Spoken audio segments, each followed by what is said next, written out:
शबरी अम्बा को मेरे राम जी महाराज कहते हैं प्रथम भगति संतन कर संगा और दूसरी रति मम कथा प्रसंगा। शबरी सत्संग करो, कथा सुनो, ये मेरी भक्ति है।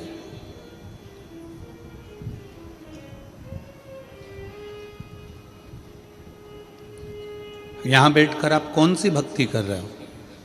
श्रवणम भक्ति, सुन रहे हो। कौन सी भक्ति कर रहे हो? सत्संग रूपी भक्ति, सुन रहे हो, सत्संग कर रहे हो। और श्रवणम सत्संग, ये वो भक्ति है जिसके बल पर हम परमात्मा को प्राप्त कर सकते हैं।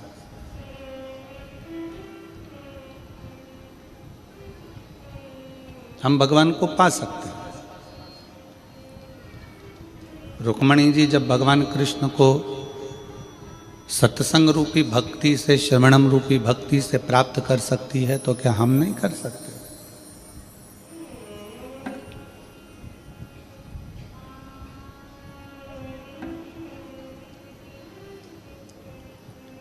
हम जितना कथा को सुनते हैं, हम जितना कथा को श्रवण करते हैं, उतना उतना हम परमात्मा को अपने भीतर उतारते चले जाते हैं।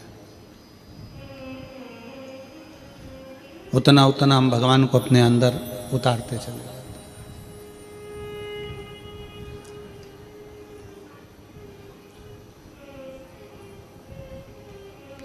पानी सामने रखा है, उस पानी को देख लोगे तो क्या तुम्हारी प्यास मिट जाएगी? जम के बोलो जरा, हाले को सवाल है, नहीं मिटेगी। भोजन सामने रखा है, उस भोजन को केवल देखते रहोगे तो क्या भूख मिट जाएगी? नहीं, उसको ग्रहण करना पड़ेगा। पानी को पियोगे, प्यास मिटेगी, भोजन को करोगे, भूख मिटेगी।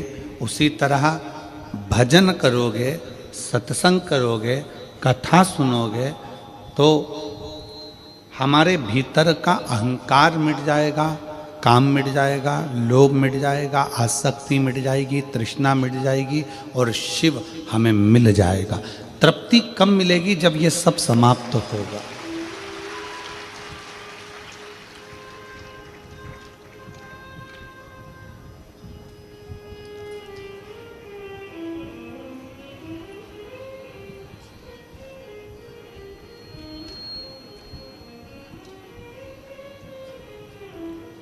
माननीय मुख्यमंत्री जी की धर्मपत्नी जी यहाँ पर बैठी हैं, श्रीमती कौशल्या देवी जी सहाय जी।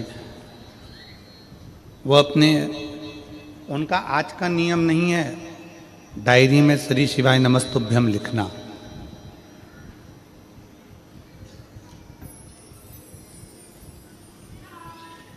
जब माननीय मुख्यमंत्री जी की कुर्सी पर नहीं थे, उसके पहले भी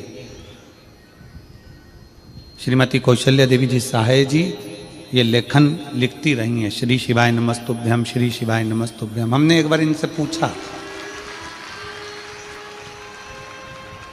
एक बार हमने माननीय मुख्यमंत्री जी की धर्मपत्नी जी से पूछा कि आप इसको लिखते हो, दुनिया के लोग जपते हैं, आप लिखते हो, तो उन्होंने कहा गुरुजी लिखने में शिव हमारे दिमाग में, दिल में और एक एक रोम में समाहित हो जाता है और वह हमारे मन का भाव श्रवण करता है, इसलिए उसको लिख लेते हैं। हम साधुवाद देते हैं जी आपको, बहुत बहुत साधुवाद। इसी को शिव भक्ति कहते हैं, इसी को शिव उपासना कहते हैं।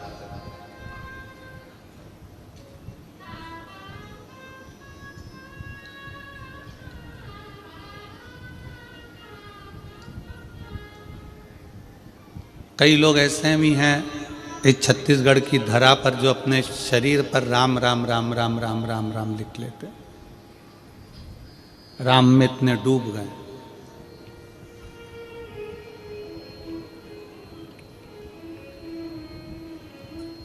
शिव को पाने का तरीका अपना अपना है। बस शिव को एक चीज पसंद नहीं है, वो तुम्हारा दिखावा। और हम इस व्यासपीठ के माध्यम से आप सबको धन्यवाद देते हैं कि आप जितने कथा को सुन रहे हैं, चाहे टीवी पर सुन रहे हैं, मोबाइल पर सुन रहे हैं, फेसबुक यूट्यूब पर सुन रहे हैं, चाहे हाले कोसा की इस पवित्र भूमि पर जहाँ तुम्हें जगह मिल गई वहाँ बैठकर सुन रहे हो, आप लोगों के अंदर दिखावा नहीं है, आप लोगों के अंदर विश्वास रूपी शिव समाया हुआ है। आपके अंदर दिखावे का कोई काम नहीं।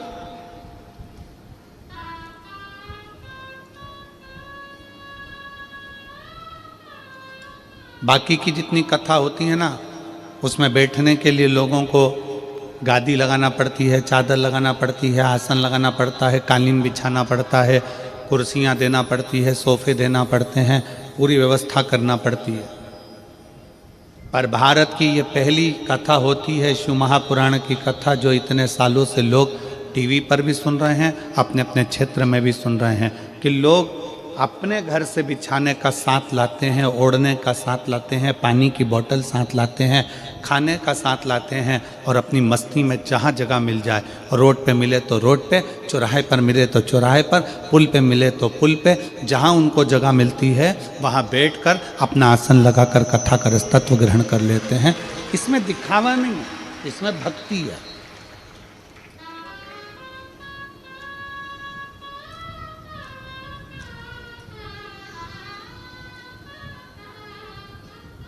व्यासपीठ दिखे नहीं और तो भी आप कथा सुन रहे हो, ये आपके भीतर की श्रवण भक्ति है। शबरी अम्बा ने अपने कानों से सुना था, गुरु मातंग बाबा ने कह दिया था कि राम आएंगे, तो उनके कानों में ये बैठ गया कि राम आएंगे, मतलब सत्संग सुन लिया, कथा सुन ली कि आएंगे तो आएंगे।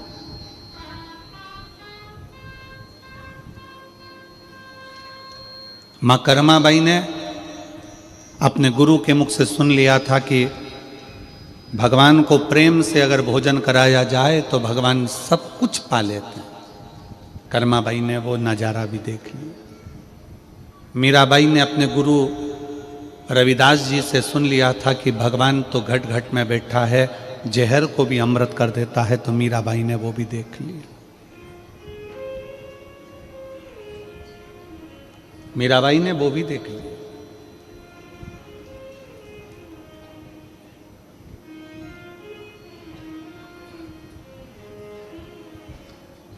कोई कहता है कि केदारनाथ जाना पड़ेगा, शंकर जी मिल जाएंगे। कोई कहता है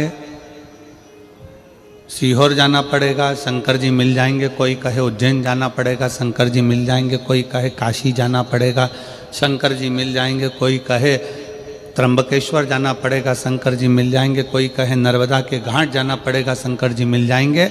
शिव महापुराण की कथा कहती है शंकर तो तुम्हारे दिल में बैठा है, एक बार दिल से घर में बैठ कर भी पुकारोगे तो शंकर मिल जाएगा। वो दूर नहीं है,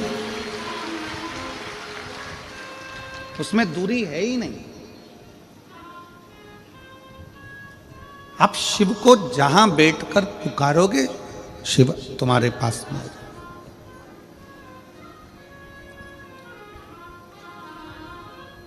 पर हमारे अंदर अहंकार इतना भर गया, काम इतना भर गया, लोभ इतना भर गया, आसक्ति इतनी भर गई, तृष्णा इतनी भर गई, वासना इतनी बढ़ गई। हमारे भीतर दूसरे का भाव लेने का, दूसरे का धन लेने का मन में इतना भाव बढ़ गया कि हम दूसरे के धन को पाकर सुखी होना चाहते हैं।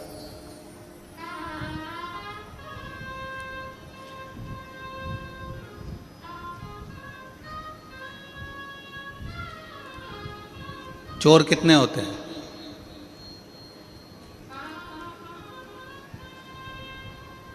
जैसे कपड़े की वैरायटी होती है उसी तरह चोट्टों की भी वैरायटी होती है। अलग अलग तरह के चोर होते हैं। किसी के घर में घुस गया बिना पूछे, वो भी जम के बोलो जरा चोर है, वो भी क्या है? चोर है। किसी का रखा हुआ सामान बिना पूछे उठा लिया, वो भी जम के बोलो चोर। किसी के घर में जाकर कोई सामान उठाकर लेकर चले गए, वो भी चोर है, वो भी चोर। घर में कोई गाजर का हलवा बना, पूड़ी बनी, खिचड़ा बना, चावल बना, भोजन बना, भगवान को दिए बिना, भगवान को बिना भोग लगाए खा गए, वो भी चोर है। घर में बूढ़ी माँ है, घर में बूढ़े पिता हैं, बाजार से गजक खरीद के लेकर आए, जलेबी खरीद कर लेकर आए, आलू बड़ा खरीद कर लेकर आए, बड़ा पाव खरीद कर लेकर आए और चुपचाप से ले जाके अपने कमरे में पत्नी और बच्चों के साथ खा गए और माँ बाप को नहीं दिया, वो भी चोर, वो भी चोटे हैं, वो भी चोर है। घर में बूढ़े माँ बाप बैठे हुए हैं, घर में बुजुर्ग बैठे हुए हैं, घर में बूढ़े रह रहे हैं। एक माँ बाप अपने बच्चे को अपने मुंह का निवाला निकाल कर दे देते हैं, एक माँ बाप अपने बच्चे को अपना वैभव पूरा दे देते हैं, तो बच्चों का भी फर्ज बनता है कि बुढ़ापे में और बचपन में, ये दो अवस्था ऐसी होती है जिसमें खाने की लालकता ज़्यादा होती है। बचपन में भी खाने की ललकता होती है और बुढ़ापे में भी खाने की ललकता होती है। हमारा काम, अपना काम, हम अगर अपने बच्चों के लिए कुछ लेकर आ रहे हैं, हम अपनी पत्नी के लिए कुछ लेकर आ रहे हैं बाजार से, तो एक पुड़िया अलग से अपने माँ बाप के लिए भी बंधवा कर लेकर आओ और उनको दो कि माँ ये मैं तेरे लिए लेकर आया। चोटों की गिनती में नहीं आओगे। और जो माँ बाप को बिना दिए अपने कमरे में बैठकर दोनों धनी लुगाई, दोनों पति पत्नी और बच्चे सब मिलकर खा जाएं, समझ लेना तुम बहुत बड़े चोटे हो, चोर हो। माँ बाप ने अपने बच्चों से कुछ नहीं छुपाया, दे दिया। रोटी खाने माँ बैठी है, बच्चा पास में आ गया, माँ ने अपनी रोटी का निवाला पहले बच्चे को खिला दिया। पिता कुछ खा रहा है, बच्चा आ गया, पिता ने अपना निवाला बच्चों को दे दिया।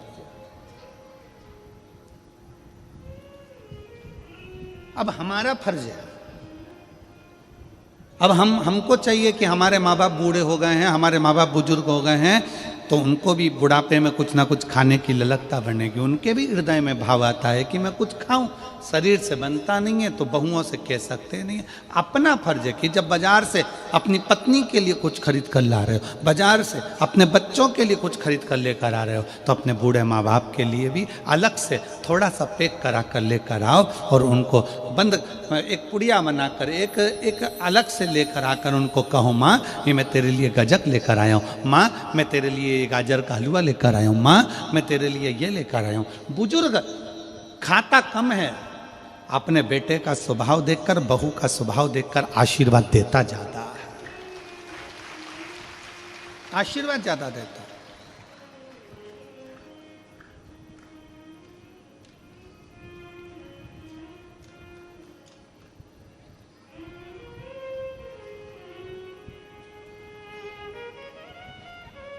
संसार सागर में एक बड़ी सुंदर कथा आती है, वायु पुराण मत्स्य पुराण की। वायु पुराण में, मत्स्य पुराण में ऋषि नेध्रुव का चरित्र आता है।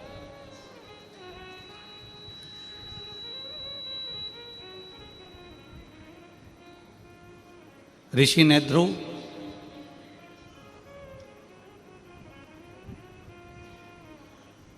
जो भगवान शंकर की आराधना में लीन रहते थे, शिव की भक्ति में लीन है। उनकी धर्मपत्नी का नाम था सुमेधा।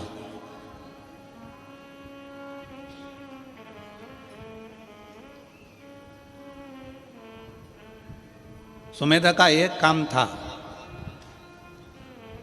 कोई भी पत्ता सुमेधा पेड़ पे से तोड़ लेती थी और उस पर शंकर के शिवलिंग की आकृति बनाती थी। जैसे ये दीदी श्री शिवाय नमस्तुभ्यम लिखती हैं, वैसे उसका नियम था सुमेधा का। किसी भी वृक्ष की पत्ती को तोड़ लेती है और उस पर शंकर जी की आकृति बनाती, शिव की आकृति।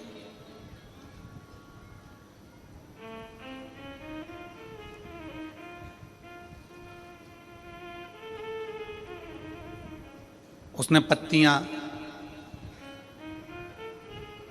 आकृति बना बनाकर ढेर सारी पत्तियां एकत्रित कर लेती थी और उन पत्तियों को फिर बाद में जल में एक एक कर कर विसर्जन करती थी। एक एक कर कर जल में विसर्जन करती सुमेधा।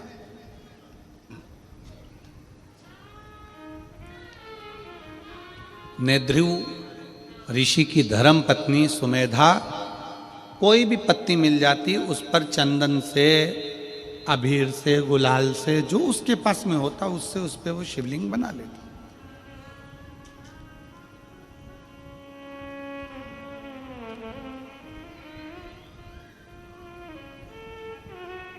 एक बार वो कहीं बैठी थी, शिवलिंग की आकृति पत्तियों पर बना रही थी, अपनी मस्ती में बैठी थी। एक विधवा लेडीज, एक बेधव्य महिला स्त्री बहुत दुखी थी, जिसका नाम था शारदा। वायु पुराण का यह चरित्र है, मत्स्य पुराण में भी इस चरित्र का वर्णन आया है।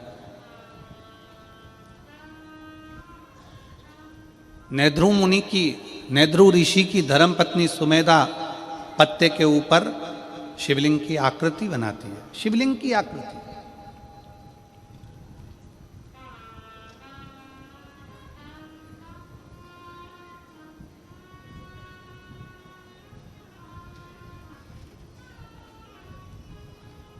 एक वेधव्य स्त्री जिसका पति उसको छोड़कर चले गया, प्राण छूट गए उसके। घर में 4 बच्चे हैं छोटे छोटे, उन बच्चों का पालन करना है उसको। उसके पास में धन नहीं, उसके पास में वैभव नहीं है। पूरे गांव नगर नगर घूम घूम कर काम मांगती है कि मुझे कोई काम मिल जाए, मुझे कोई ऐसा कार्य बता दो जिससे मेरा जीवन कट जाए, अच्छे से निकल जाए। मैं बहुत दुखी हूं। पूरे गांव में घूमने के बाद में वो जहां पर सुमेधा बैठकर शिवलिंग बना रही थी, सुमेधा बैठकर पत्ते के ऊपर शिवलिंग की आकृति बना रही थी, वहां पर जाकर खड़ी हो गई। वहां जाकर खड़ी है।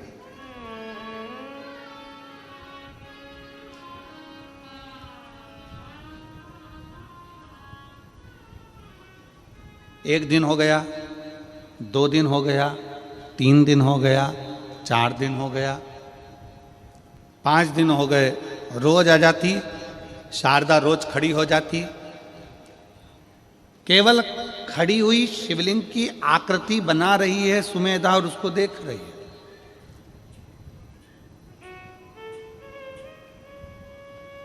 अब उसने क्या देखा कि सुमेधा ने जैसे शंकर की आकृति बनाई और पत्ते को नीचे रखा, दूसरा पत्ता उठाया, फिर लिखा, फिर आकृति बनाई, फिर पत्ता रखा, फिर आकृति बनाई, फिर पत्ता रखा।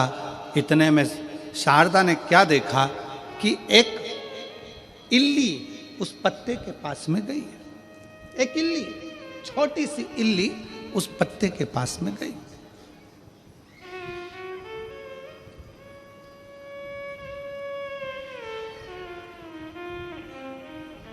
और शारदा देख रही है कि वो इल्ली पत्ते के पास में जाती है और पत्ता उसने धीरे धीरे धीरे धीरे खाना प्रारंभ किया। पत्ता उसने धीरे धीरे खाना प्रारंभ किया।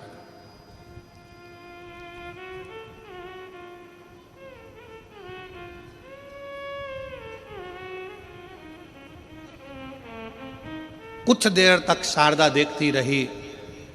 उसने क्या देखा कि पत्ते को जैसे ही इल्ली ने खाना प्रारंभ करा और वो शंकर का जो शिवलिंग सुमेधा ने बनाया था, इल्ली खाते खाते वहाँ पर पहुँची है, उतनी देर में इल्ली के प्राण छूट जाते हैं और वो एक मनुष्य की आकृति धारण कर कर, कानों में कुंडल, गले में माला पहनकर सामने से देव योग से वैकुंठ लोक की ओर इस मृत्यु लोक से जा रही है।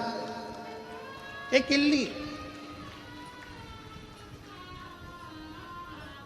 एक छोटी सी इल्ली पत्ते को खाई और वैकुंठ को जा रही। शारदा को बड़ा आश्चर्य हुआ, मैं जंगल जंगल घूम रही हूं, नगर नगर जा रही हूं, गांव गांव जा रही हूं, सबसे प्रार्थना कर रही हूं, मेरे बच्चे भूखे हैं, भोजन चाहिए, मेरे बच्चों को क्या खिलाऊंगी, पति चले गया, मैं अकेली मेरे बच्चों को कैसे पालूंगी, नेत्रों से नीर बह रहा है। 5 दिन तक उसने लगातार यही लीला देखी। उस पत्ते को इल्ली खाती चली जाती, कोई जीव खाता चले जाता, कोई बकरी खाती चली जाती। उसने बड़ा विचित्र देखा। आखिरी में 7 दिन निकल गए और 7 दिन के बाद में वो अपने हाथ जोड़कर सुमेधा के सामने जाकर खड़ी हो गई। सुमेधा के सामने विनय करने के लिए सुमेधा से कहा, ए बहन, मेरे को एक बात कहना। सुमेधा ने कहा, तुम कौन हो? मेरा पति चले गया, शांत हो गया, मैं वेधव्य हूं, विधवा हूं।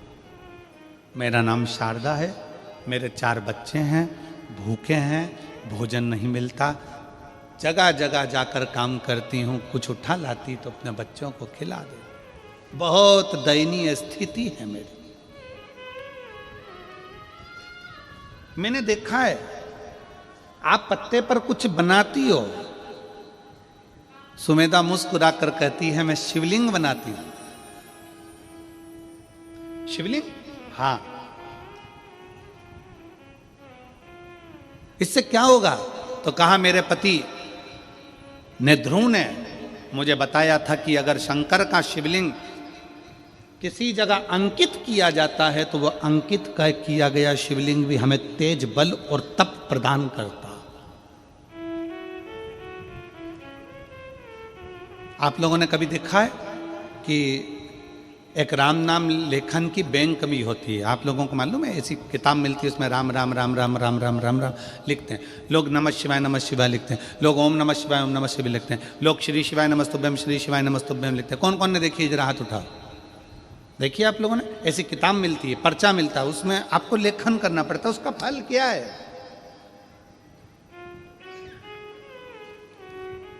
भारत की भूमि पर कई लोग राम नाम लेखन करते हैं, भारत की भूमि पर कई लोग शिव नाम लेखन करते हैं, भारत की भूमि पर कई लोग भगवान शंकर का नाम, भगवान राम का नाम, भगवान कृष्ण का नाम लेखन करते हैं। उसका फल क्या? तो कहा, उस लेखन का फल यह है कि आप अगर जंगल में जाकर, वन में जाकर कहीं तप साधना नहीं कर सकते, क्योंकि तप साधना करने के लिए भी एकाग्रता चाहिए और लिखने के लिए भी एकाग्रता की जरूरत होती है। अगर आप कहीं वन में जाकर तप साधना नहीं कर सकते तो एक कॉपी पर आप भगवान का जब नाम लिखते हैं तो आपका दिल और दिमाग एकाग्र हो जाता है, भगवान की चरणारविंद में चला जाता है। वो तप के बराबर है, वो साधना के बराबर।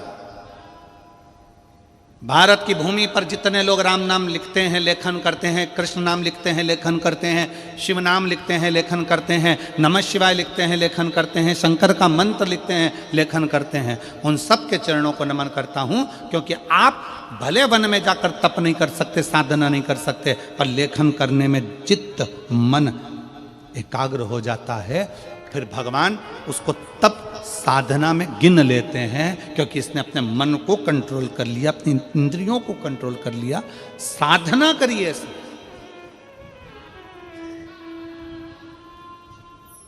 मन को संयमित करा इसने। मैं धन्यवाद देता हूं राम नाम लेखन वालों को, मैं धन्यवाद देता हूं शिव नाम लेखन वालों को, मैं धन्यवाद देता हूं कृष्ण नाम लेखन वालों को, जो लिखते रहते हैं, लेखन करते हैं, केंद्रित कर रहा है। सुमेधा कहती है, मेरे पति ने मुझे बताया था कि शिव नाम अंकित करना है, मैंने भगवान शंकर का शिवलिंग अंकित करा है। जब से मैंने अंकित करना प्रारंभ करा तब से मेरे बाबा ने मेरे ऊपर करुणा करना प्रारंभ करी। मैं देखती हूँ कि इल्ली उस पत्ती को खाती है तो बैकुंठ चली जाती है, बकरी उस पत्ती को खाती है तो बैकुंठ चली जाती है। उस पत्ती को जो खाता है वो परम पद की ओर चले जाता है। मुझे समझ में नहीं आता, पर मैंने अपने पति का कहना माना। तब पूछा मैंने एक बार अपने पति से कि ये पत्तियां खाने वाला जीव परम पद की ओर कैसे चले जाता है? तो मेरे पति ने ध्रुव ने कहा कि जब तुम दिल, दिमाग, मन, चित्त, वृत्ति सब एक जगह लगा लेते हो तो हजारों हजार तप करने के बराबर तुम्हारी लेखन की मुद्रा हो जाती है और उसका फल उस जीव को प्राप्त हो जाता है। लेखन की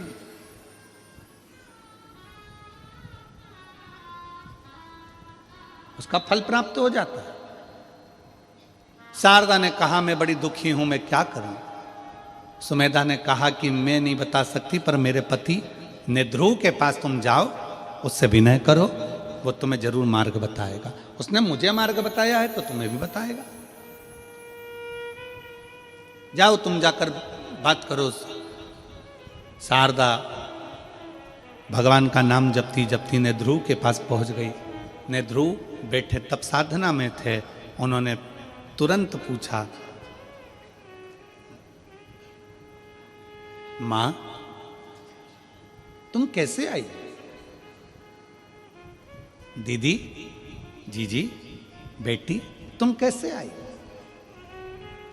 एक संत, एक साधु, सन्यासी, तपस्वी, साधक, उपासक, पक्का शिव भक्त, पक्का भगवान का उपासक, संत, साधु, सन्यासी, तपस्वी, तप करने वाला, साधना करने वाला, कोई संत, कोई महात्मा, कोई भी होगा ना, स्त्री को मां कहकर संबोधित करता है। क्योंकि उसके सामने भले युवान स्त्री भी खड़ी होती है ना, तो वो साधु हमेशा उसको मां ही कहता है। कोई बेटी खड़ी है ना तो उसको बेटी कहकर पुकारता है, पर उसके नाम से कभी संत साधु किसी स्त्री को नाम से नहीं पुकारता, उसको मां संबोधन देगा। भगवान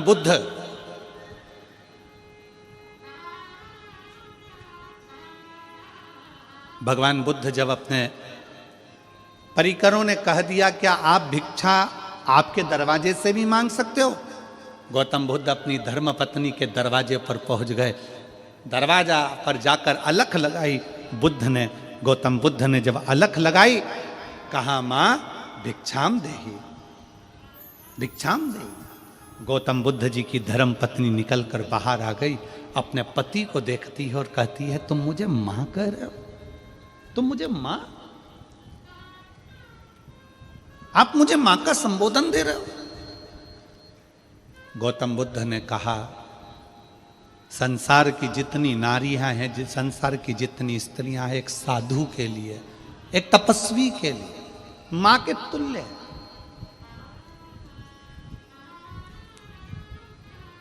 वो माता के तुल्य है, मां के तुल्य है। और तुम मेरी माता हो।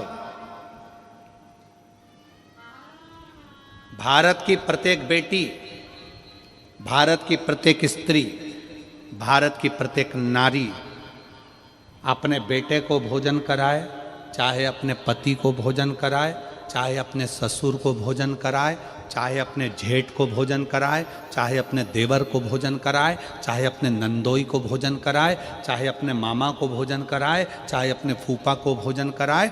जिस समय पर घर की स्त्री भोजन परोसती है, जिस समय पर घर की स्त्री भोजन बनाती है, चाहे वे बेटी हो, चाहे वो बहू हो, चाहे वो माँ हो, घर की स्त्री जब भोजन बनाती है, भोजन परोसती है, उस समय पर वो पत्नी नहीं रहती है, उस समय पर वो एक माँ का स्वरूप हो जाती है, अन्नपूर्णा का स्वरूप हो जाती है।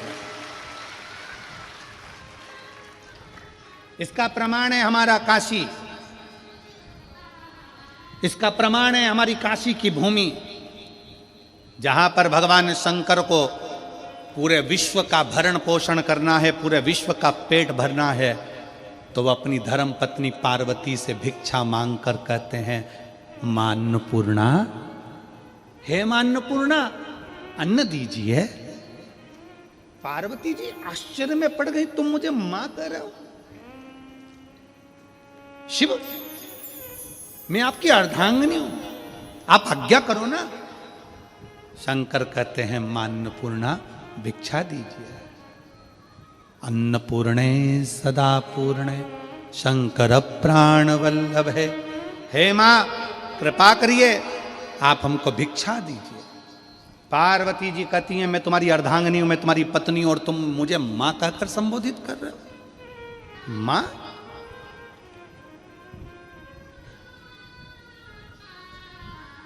शंकर जी कहते हैं, जिस समय पर स्त्री अपने पति को भोजन देती है, जिस समय पर स्त्री अपने पति को अन्न का भाग देती है, जिस समय पर स्त्री अपने पति को भोजन कराती है, उस क्षण प्रत्येक संसार की स्त्री मां बन जाती है, अन्नपूर्णा बन जाती है।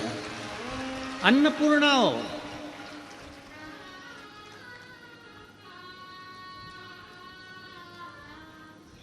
माता भिक्षाम देई, भिक्षा दीजिए। माता भिक्षाम देई, भिक्षा दीजिए।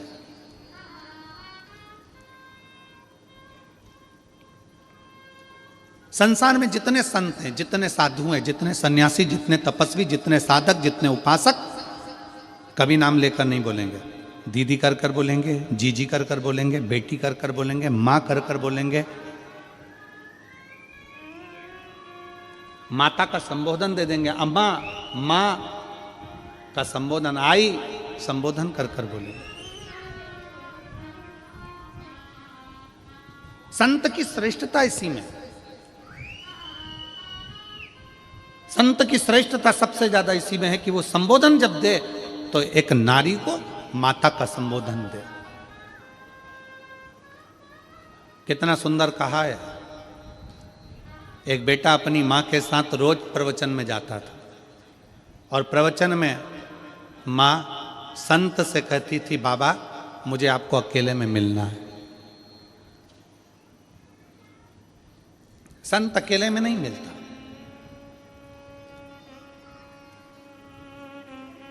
स्त्री रोज कहती है, बाबा मुझे तुमसे अकेले में मिलना है, महाराज मेरे को तुमसे अकेले में मिलना है।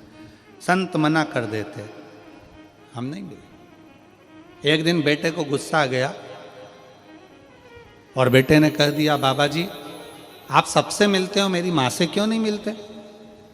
कहा, बेटा तुम्हारी माता मुझसे अकेले में मिलने को कहती है, मैं अकेले में नहीं मिलना चाहता।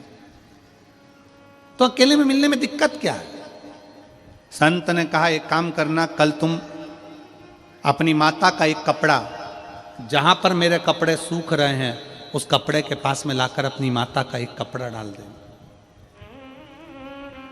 तुम्हारी माता का एक कपड़ा लेकर आना, जहां मेरे कपड़े सूख रहे हैं, उन कपड़ों के पास में माता का कपड़ा डाल दें। बेटा गया, माँ का कपड़ा उठाकर लाया, और जहां संत के कपड़े सूख रहे थे एक डोरी पर, उसी के पास में माँ का कपड़ा डाल दिया। प्रवचन चालू हुआ, सब लोग कथा में आए। एक का ध्यान चले गया संत के कपड़े पर, उसने दूसरे को कोनी मारकर कहा कि संत के कपड़े के पास में स्त्री का कपड़ा। दूसरे ने तीसरी से कहा, संत के कपड़े के पास में स्त्री का कपड़ा। तीसरे ने चौथे से कहा। पूरे नगर में बात फैल गई कि ये महाराज अच्छा नहीं है, स्त्री का कपड़ा इसके कपड़े के पास में है, मतलब इसका संग स्त्री के साथ है। सब कथा छोड़ छोड़ कर चले गए। अकेले महाराज वो बच्चे को जाता हुआ देखा, तो महाराज ने बुलाकर कहा, देख बेटा, तेरी माँ का केवल एक कपड़ा मेरे कपड़े के पास में आया तो लोगों की दृष्टि बदल गई। अगर तेरी माँ से मैं अकेले में मिल लेता तो लोगों के विचार बदल जाते हैं।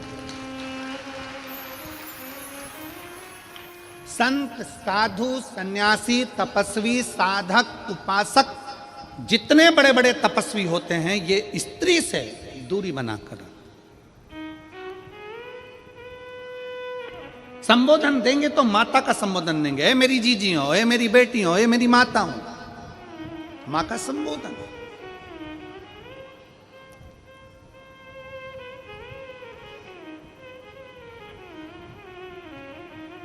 संबोधन दिया जाता है तो मातृत्व भाव।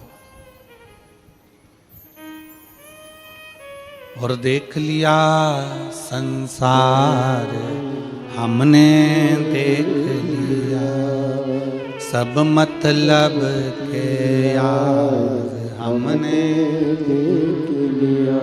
झूठे नाते झूठे रिश्ते, झूठे नाते झूठे रिश्ते, अरे झूठा है संसार हमने देख लिया, सब मतलब के यार हमने देख लिया। एक संत की सबसे बड़ा प्रबलता एक संत की होती है कि वो स्त्री को मां कहकर संबोधित करता है, मातृत्व भाव में देखता।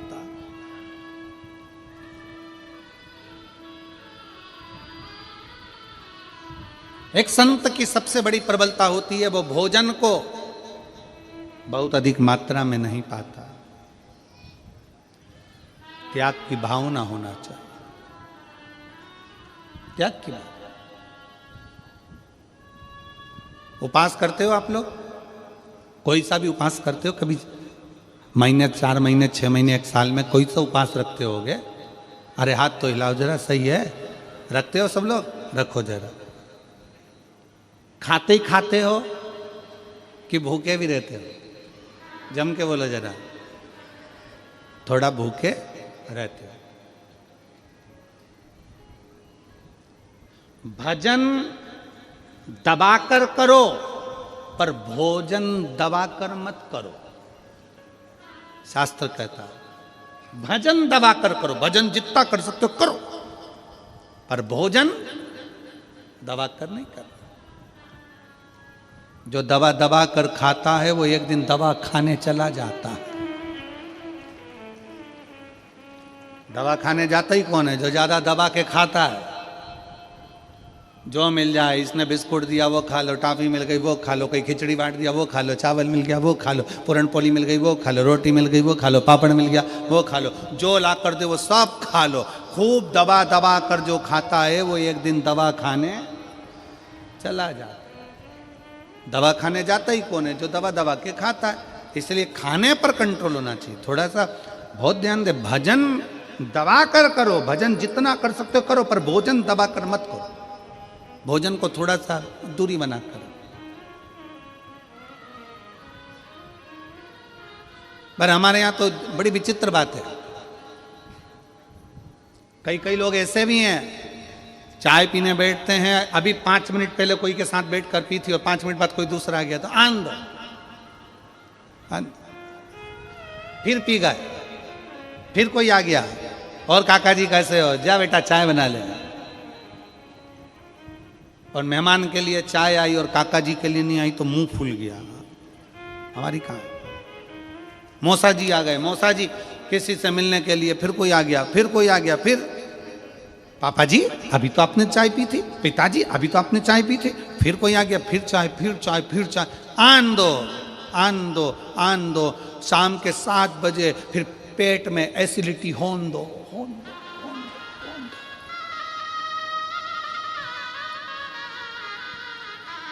अब पिताजी शाम को यहां से वहां, वहां से वहां, ना जाने। बहू पूछ रही है पापा क्या हुआ? क्या पता, समझ में नहीं आ रहा, थोड़ा एसिडिटी हो रहा है, समझ में नहीं।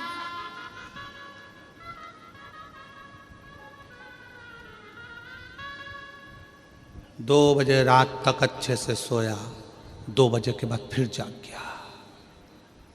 पत्नी ने पूछा क्या हो गया, एकदम उठ के बैठ गए? पता नहीं, दबा दबा कर खाया, इसलिए अब पेट भी दबाना पड़ रहा है, खूब दबा। थोड़ा कंट्रोल, थोड़ा कंट्रोल बहुत जरूरी है। अपनी इंद्रियों पर संयम करना बहुत जरूरी है।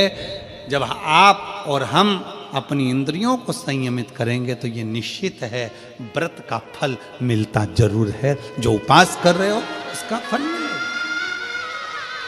संसार की प्रत्येक, तो जहां नेध्रु मुनि, नेध्रु ऋषि, जिनके सामने शारदा आकर खड़ी हो जाती है, नेध्रु ऋषि,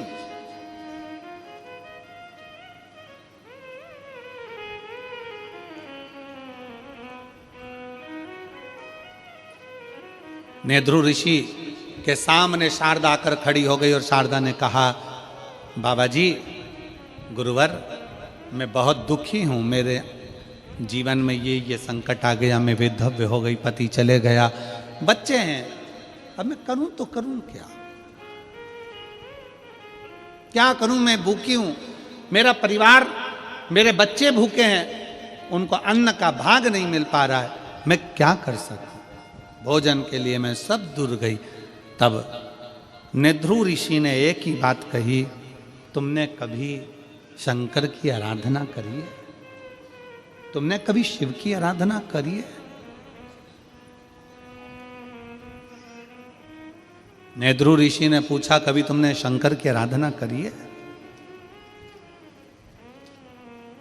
तुरंत शारदा ने कहा, मैंने आज तक ना तो मैं शिव के मंदिर गई हूं, ना शिवालय गई हूं, ना शंकर की आराधना करी, ना नमः शिवाय बोला, ना ओम नमः शिवाय बोला, ना श्री शिवाय नमस्तुभ्यम बोला। मैंने आज तक शिव की आराधना नहीं की, आज तक नहीं करी।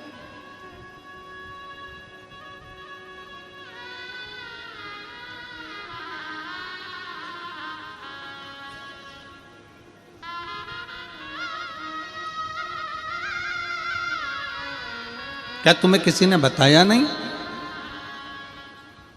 क्या तुम्हें कोई बताता नहीं है कि शंकर की आराधना का फल क्या है? मेरी जितनी जीजियां बैठी हैं, मेरे जितने जीजा बैठे हैं, जितनी मेरी बेटियां, बेटाएं, जितनी मेरी माताएं यहाँ बैठी हैं, जितने मेरे भाई बैठे हैं, उनसे एक निवेदन करूंगा कि आपके घर के पास में आपका कोई रिश्तेदार अगर दुखी है, तकलीफ में है, तो उसको एक बात जरूर कहा करो कि तू शंकर जी के मंदिर में जाकर एक लोटा जल चढ़ाना प्रारंभ कर, मंदिर में साफ सफाई करना प्रारंभ कर, बाबा तेरे को देगा, बाबा तेरे को देगा।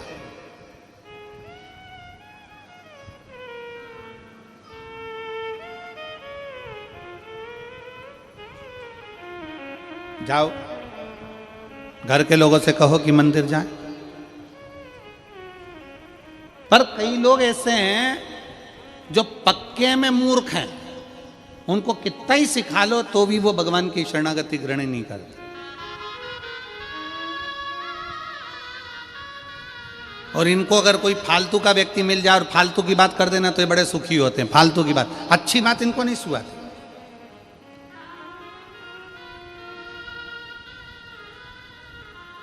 और कई लोग ऐसे हैं जो अपने विचार से नहीं चलते, दूसरे के विचार से चलते। दूसरे ने ऐसा कह दिया, दूसरे ने ऐसा बोल दिया, और बोलते से वो दूसरे के विचार में आकर कुछ भी बोल दिया। किसी ने एक कह दिया, वो व्यक्ति ऐसा है, कान में भर दिया, भरा, फूंक मारी, उसने वैसा बोलना चालू कर दिया। कई लोग, वो दो हैं, वो कहते हैं ना, संख और मूर्ख। कौन कौन? शंख और मूर्ख। ये अपने आप कुछ नहीं बोलते, इनमें फूंक मारो तो बोलते। मूर्ख भी ऐसा होता है, उसको कोई कुछ बोल देगा ना, वो बैठे हैं ना, वो रामकिशन जी बैठे हैं ना, वो रामाधर जी बैठे हैं ना, वो व्यक्ति ऐसा है ना, बस मूर्ख के कान में भर दिया कि वो व्यक्ति वैसा है, तो वो पूरे गांव में डोंडी पीटता फिरेगा, वो व्यक्ति वैसा है, मैंने तो सुना है वो व्यक्ति वैसा है। मूर्ख है ना, अपने मन से सोचा नहीं। कभी तो रामाधर से मिला, कभी तो राम स्वरूप से मिला, कभी उस व्यक्ति से मिला, कभी उस व्यक्ति से तेरा पाला पड़ा नहीं। उसको पहले आजमाओ तो कि कैसा है। पर किसी ने कह दिया कि वो व्यक्ति वैसा है तो तुमने वैसा मान लिया। शंख कैसा होता है? शंख अपने आप नहीं बजता, शंख में फूंक मारेगा दूसरा तो बजेगा। और ज्ञानी पुरुष का लक्षण क्या है? ज्ञानी पुरुष का लक्षण होता है वो थोड़ी सी फूंक से बिलखता नहीं है, क्रोधित नहीं होता, चिल्लाता नहीं। कई मूर्ख होते हैं। पत्नी ऑफिस में जा रही है, ड्यूटी जा रही है, काम कर रही है, नौकरी कर रही है, घर में बच्चों को संभाल रही है, भोजन करा रही है, और कई पतियों को कोई दोस्त ऐसे मिल जाते हैं फूंक मारने वाले, जो ये फूंक मार देते हैं, भैया हमने तो देखा था कि वो वहां पर बैठी हुई थी, हमने देखा था वो वहां बैठा हुआ था, फूंक मार दी। अब तुम चतुर हो कि मूर्ख हो, तुम पर निर्भर करता है। आप अपने पति पर शंका कर रहे हो, दूसरे के कहने पर मूर्खता है। आप अपनी पत्नी पर शंका कर रहे हो, दूसरे के कहने पर मूर्खता है। आप अपने परिवार पर शंका कर रहे हो, दूसरे के कहने पर मूर्खता है। चतुरता उसको कहते हैं जो बोलने वाले से भी कह दे तू चुप रहे, मैं मेरी पत्नी को, मेरे अपने पति को, मैं अपने परिवार को अच्छे से जानता हूं, मुझे मालूम है कि मेरा परिवार क्या है, तू चुप रहे। इसको चतुरता कहते हैं। किसी ने फूंक मारी और तुम बजना चालू हो गए, किसी ने कुछ बोला और तुमने बुराइयां देखना प्रारंभ कर दी, ना ना ना, इसको श्रेष्ठता नहीं कहे।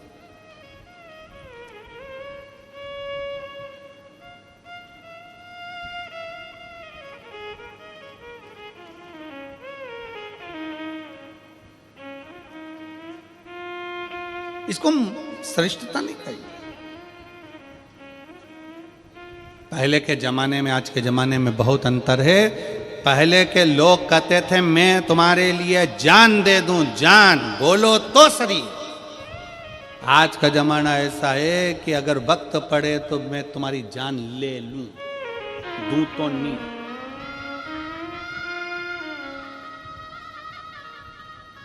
एक लड़की लड़के से कह रही थी एक बार अपनी शादी हो जाए, मैं पूरे घर को स्वर्ग बना दूंगी, तुम चिंता बिल्कुल मत करो। गार्डन में बैठ के बोल रही थी, आवाज कानों में गई तो पलट के देखा कि ये घर को स्वर्ग बनाएगी और घर में रहने वालों को स्वर्गवासी।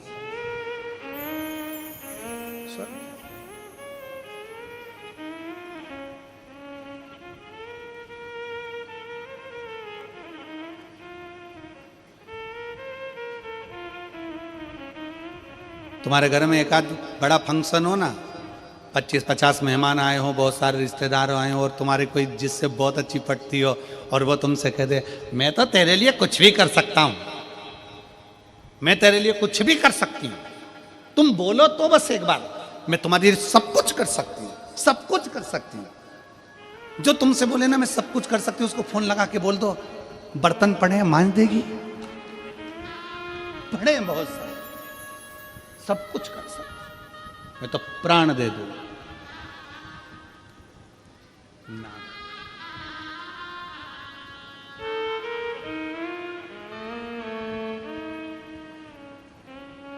और मेरे गिरधर शिव तत्व में, भगवान की भक्ति में, एक आनंदता में, मीराबाई कहती है भगवान कृष्ण से कि है मेरे गिरधर, है मेरे गोपाला, है मेरे कृष्ण, मैं तेरे लिए अपना सर्वस्व बार देती हूं। भगवान कृष्ण ने परीक्षा ले ली मीराबाई की, जहर का प्याला भेज दिया। जहर का प्याला भेजा तो भगवान को लगा सही में सर्वस्व बार सकती है, तब भगवान कृष्ण उसकी साक्षी में प्रकट हो जाते हैं। थोड़ा परीक्षा मेरा भगवान लेता है, मेरा कृष्ण लेता है, मेरा राम लेता है, मेरा शिव लेता है, उस परीक्षा को लेता है, थोड़ा समय लगता है। क्या तुम्हें किसी ने बताया नहीं कि शंकर की आराधना करने का फल क्या होता है? नेध्रु ऋषि शारदा से कहते हैं क्या तुम्हें कोई बोला नहीं? शारदा ने कहा मेरे परिवार वालों ने कहा था कि जब दुख की घड़ी आए तो शिव को याद करना, शंकर को याद करना। शिव, तो क्या तुमने शिव को याद नहीं किया? क्या तुमने शंकर को याद नहीं किया? किया। मैं थोड़े दिन भगवान के मंदिर गई, थोड़े दिन मैंने भगवान का भजन किया, थोड़े दिन मैं भगवान के मंदिर गई, फिर मैंने मंदिर जाना छोड़ दिया। क्यों? भगवान ने मेरा सुना ही नहीं। नेध्रु ऋषि ने एक बात कही, जितने शिव भक्त यहाँ कथा सुन रहे हैं, जितने शिव भक्त यहाँ पर बैठे हुए हैं और जितने शिव भक्त आस्था चैनल पर कथा सुन रहे हैं, फेसबुक यूट्यूब पर कथा सुन रहे हैं, बड़े ध्यान से सुनना। नेध्रु ऋषि ने पूछा, तुम्हें तुम्हारे रिश्तेदारों ने कहा था कि शंकर के मंदिर जाओ, तो तुम गई थी? हाँ गई थी। कितने दिन? थोड़े से दिन। फिर क्यों नहीं गई? मेरा मन नहीं लगा। क्यों? भगवान ने मेरी बात नहीं मानी, इसलिए मैंने मंदिर जाना छोड़ दिया। मैं मंदिर जाना छोड़ दी, मैं कथा जाना छोड़ दी, मैं भजन करना छोड़ दी। क्यों? भगवान ने मेरी सुनी नहीं। नेध्रु ऋषि ने कहा, ओ मेरी माँ, बच्चा गर्भ में रहता है तो कितने महीने रहता है? जम के बोलो जरा, कितने महीने? 9 महीने। नेध्रु ऋषि ने कहा, एक बच्चे को भी स्वस्थ जन्म लेने में 9 महीना लगता है, और दुनिया के लोग ये सोचते हैं कि हम 2 महीने से जल चढ़ा रहे हैं और भगवान हमारी सुन ले। 9 महीने में बच्चा पूर्ण जन्म लेता है, तो भगवान पर भरोसा भी कम से कम 9 महीना तो करो कि भगवान कुछ देगा। पर आज का जमाना ऐसा हो गया कि कोई ऐसा महाराज मिल जाए जो हमको ऐसी भभूति दे दे और ऐसे पटके और नीचे से सोने के हंडे निकल जाए। तो ऐसा हंडा निकालने वाला महाराज हो तो हमको भी बता दो, हम भी तुम्हारे साथ चल चलेंगे हाले कोसा से डायरेक्ट, कि ये सब भभूत फेंको, सामान फेंको और नीचे से सोने के हंडे निकल जाए।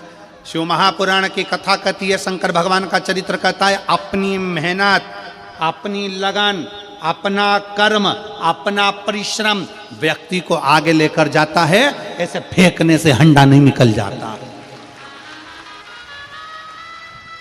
अपनी मेहनत से जाइए। एक पत्र है,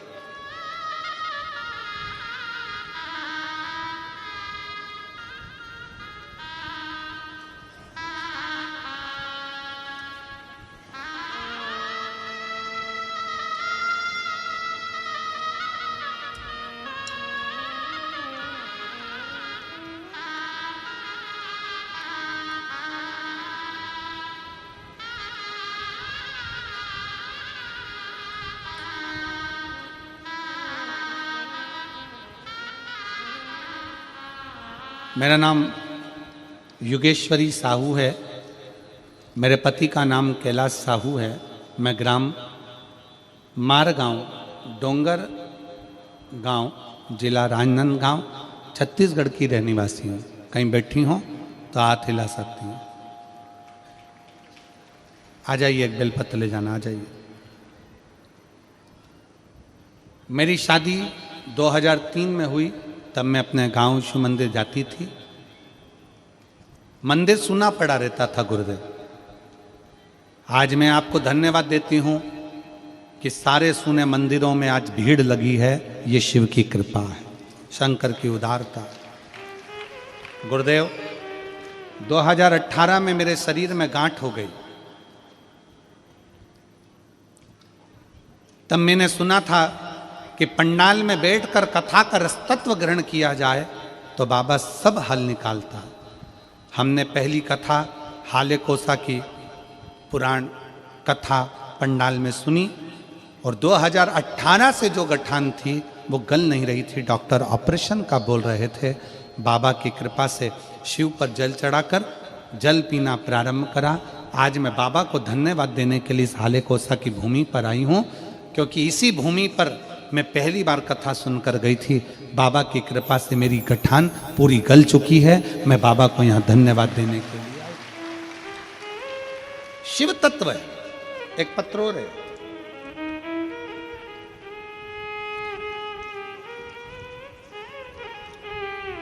मैं चित्रा सोनवानी, प्रधान पाठक, मैं ग्राम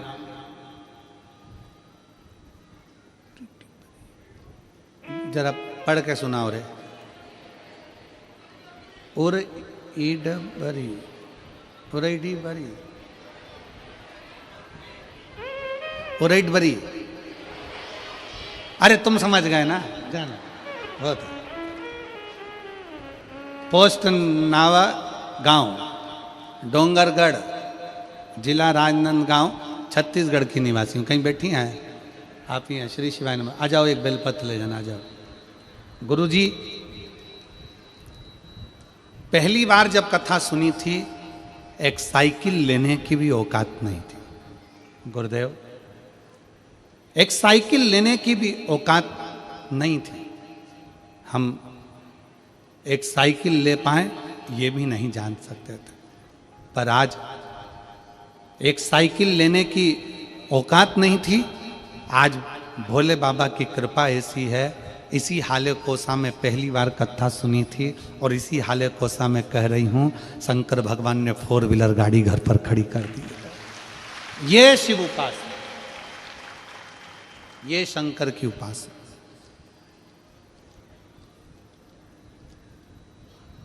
एक लाइन अच्छी लिखी है कि भोलेनाथ दया करना, मैं तेरे भरोसे, मेरे बाबा दया करना, मैं तेरे भरोसे, ना घर के भरोसे हूँ, ना परिवार के भरोसे हूँ, ना घर के भरोसे हूँ, ना परिवार के भरोसे हूँ, मेरे बाबा दया करना, मैं तेरे भरोसे, भोले बाबा दया करना, मैं तेरे भरोसे। हम उसके आश्रित हो।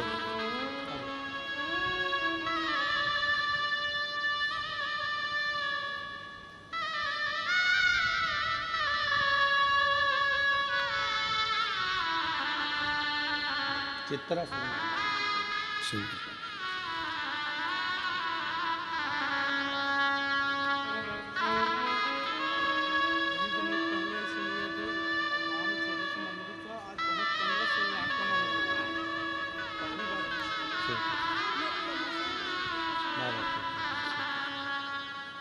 शिव तत्व है शंकर। सोनवानी जी कह रहे हैं, हम यहाँ पहली बार हाले कोसा जब आए थे, दिनेश साहू जी कथा कराए थे।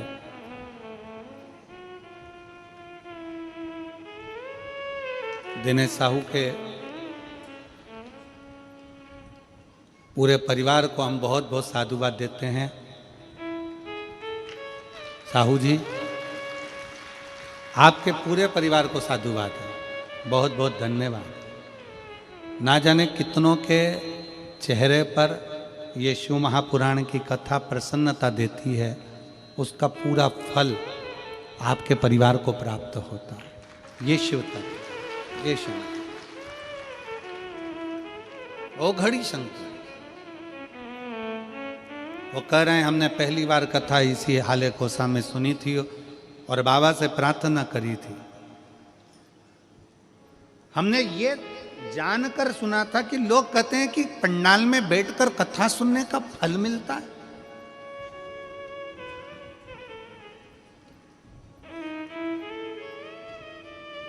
और फिर वही वाली बात आ गई। देखिए, नेद्रु ऋषि ने शारदा से कहा, कितने दिन तुमने जल चढ़ाया, कितने दिन तुमने शंकर की आराधना की?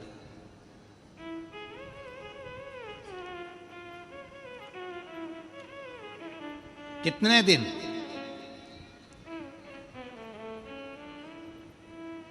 कितने दिन तुमने शिव की आराधना करी? कितने दिन तुमने जल चढ़ाया? शारदा कहती है, मैं तो थोड़े से 8, 10, 12 दिन गई, फिर मेरा मन नहीं लगा, भगवान मेरी सुनी नहीं। नेद्रु ऋषि ने कहा, गर्भ में जो बच्चा होता है वो भी 9 महीना लेता है, तब जन्म लेता है। कोई बच्चा जल्दी जन्म ले लेता है तो वो बीमार पड़ा रहता है, फिर वो ठीक होने में समय ले लेता है। इसलिए अगर भगवान तुम हम जल चढ़ा रही हो, रोज मंदिर जा रही हो, रोज कथा में जा रही हो, कथा श्रवण कर रहे हो, और अगर भगवान तुम्हारी अर्जी, भगवान तुम्हारा पत्र, भगवान तुम्हारी बात नहीं सुन रहा, थोड़ा समय लग रहा है, भगवान तुम्हारा दुख नहीं काट रहा, थोड़ा समय लग रहा है, तो चिंता मत करना, जरूर मेरा बाबा तुम्हें स्वस्थ कुछ ना कुछ देना चाहता है जो अच्छा हो। जल्दी में दे देगा, जल्दी दे दिया और बाद में तकलीफ आ गई तो क्या मतलब। इसलिए थोड़ा रुक कर, आपका काम है मंदिर जाना, आपका काम है भगवान का भजन करना, आपका काम है भगवान का कीर्तन करना, आपका काम है भगवती स्मरण में डूबना, जाते रहो।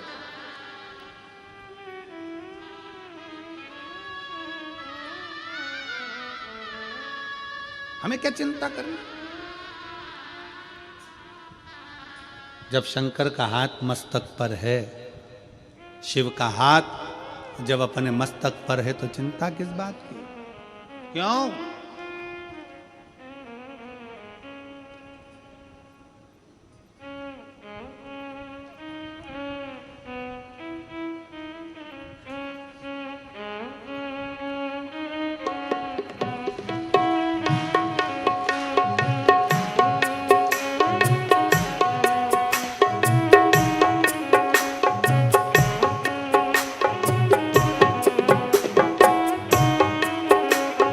क्या करना फिर क्या करना, क्या करना फिर क्या करना, क्या करना फिर क्या करना, क्या करना फिर क्या करना, तेरे सर पर भोले नाथ कर फिर क्या करना, तेरे सर पर भोले नाथ कर फिर क्या करना, तेरे सिर पर भोले नाथ कर फिर क्या करना, तेरे सिर पर भोले नाथ कर फिर क्या करना, क्या करना फिर क्या करना, क्या करना फिर क्या करना, ओ क्या करना फिर क्या करना, क्या करना फिर क्या करना, तेरे सर पर भोले नाथ कर फिर क्या करना,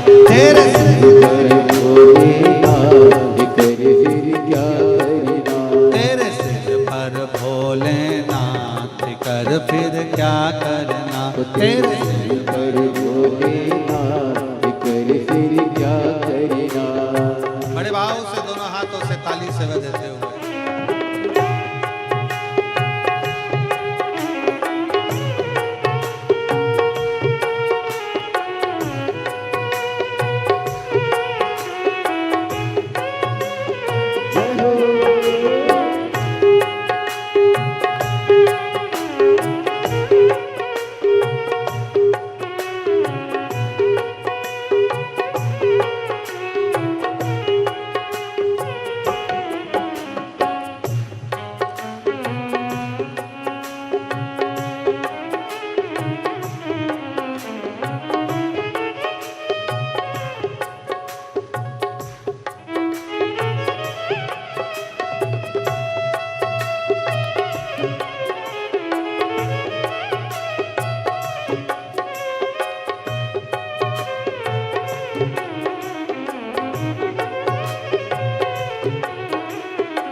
का माफ कर फिर क्या करना, तेरे दिए कष्ट का माफ कर फिर क्या करना, क्या करना फिर क्या करना, क्या करना फिर क्या करना, ओ क्या करना फिर क्या करना, क्या करना फिर क्या करना, तेरे सिर पर भोलेनाथ कर फिर क्या करना, तेरे सिर पर भोलेनाथ कर फिर क्या करना।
जो जन शिव कथा सत्संगी, जो जन शिव कथा सत्संगी, जो जन शिव कथा सत्संगी, जो जन शिव कथा सत्संगी, जिनके सहायक श्री बजरंगी, जिनके सहायक श्री बजरंगी, वो तुल्य बल के नाम कर फिर क्या करना, वो तुल्य बल के नाम कर फिर क्या करना, क्या करना फिर क्या करना, क्या करना फिर क्या करना, ओ क्या करना फिर क्या करना, क्या करना फिर क्या करना, तेरे सिर पर भोलेनाथ कर फिर क्या करना, तेरे सिर पर भोलेनाथ कर फिर क्या करना।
न आवरो तुम, अब गुरुदेव न आवरो तुम। नहीं व्यर्थ परवाह करो तुम, नहीं व्यर्थ परवाह करो तुम। अब गुरुदेव न आवरो तुम, अब गुरुदेव न आवरो तुम। नहीं व्यर्थ परवाह करो तुम तो बोल जितना कर फिर क्या करना। तुम तो बोल जितना फिर क्या करना। क्या करना है, क्या करना, क्या करना फिर क्या करना। क्या करना फिर क्या करना, क्या करना फिर क्या करना। तेरे सिर पर भोलेनाथ कर फिर क्या करना। तेरे सिर पर भोलेनाथ कर फिर क्या करना। तेरे सिर पर भोलेनाथ कर फिर क्या करना। तेरे सिर पर भोलेनाथ कर फिर क्या करना। तेरे सिर पर भोलेनाथ कर फिर क्या करना। तेरे सिर पर भोलेनाथ कर फिर क्या करना। आर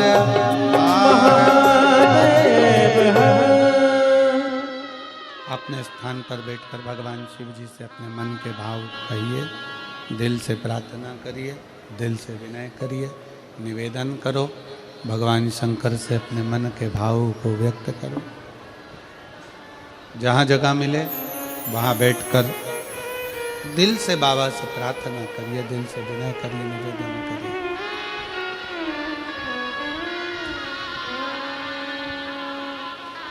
साथ में श्री शिवाय नमस्तुभ्यं बोलकर भगवान से अपने मन के भाव हृदय से भाव से बाबा को कहेंगे, दिल से प्रार्थना करेंगे, दिल से विनय करेंगे, निवेदन करेंगे। जहाँ जगह मिले वहाँ बैठकर बाबा को अपने मन के भाव अवश्य कहिए, दिल से प्रार्थना करेंगे।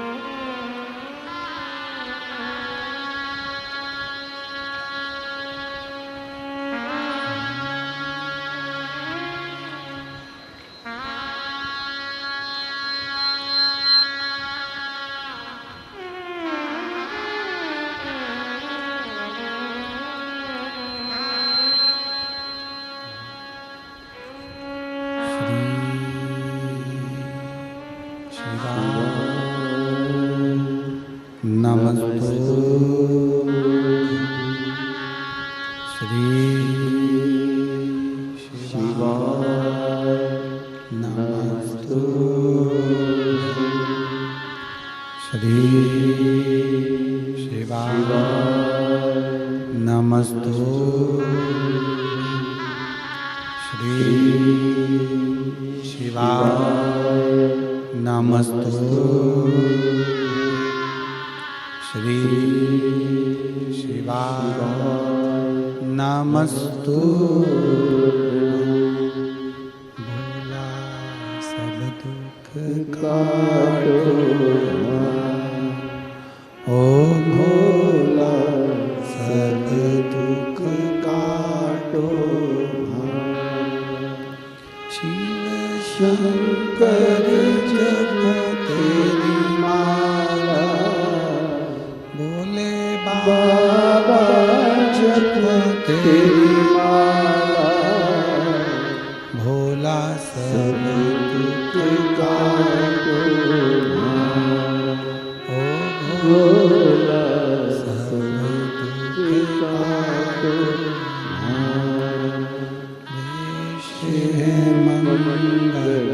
मंगल मंगलकारी, वेश मंगलकारी, शमशान वासी हमारा, शमशान वासी हमारा। ओ भोला सब दुख काटो, ओ भोला सब दुख काटो।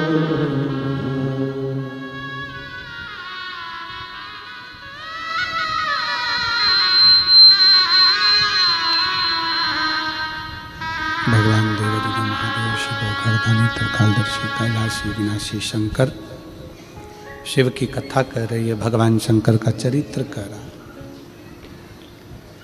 नेध्रुव ऋषि शारदा से कहते हैं, शारदा क्या तुम्हें किसी ने बताया नहीं कि शंकर के दरवाजे पर जाने पर दुख कटता है,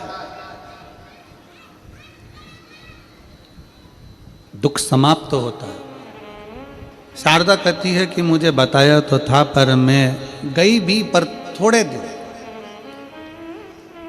आप में भी कई मेरी जीजियां बैठी हैं, कई मेरे जीजा बैठे हैं, कई बेटियां बैठी हैं, बेटाओं बैठे हैं, कई माताएं बैठी हैं। ये विचार करे, या कोई आस्था चैनल पर सुन रहा हो या फेसबुक यूट्यूब पर कथा को सुन रहा हो, तो ये विचार करना 2 महीना, 4 महीना, 3 महीना, 5 महीना नहीं, भगवान शंकर के मंदिर तो निरंतर जाते रहो। हो सकता है उसने तुम्हारे लिए कुछ अच्छा सोच कर रखा होगा और भंडार दिल से भरना होगा, उसके ऊपर निर्भर।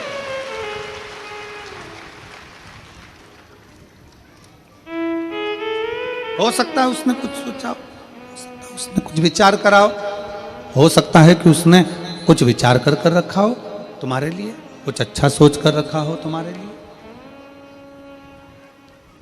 कुछ श्रेष्ठ सोचा हो तुम्हारे लिए। आ जाइए, आ जाओ, आ जाओ।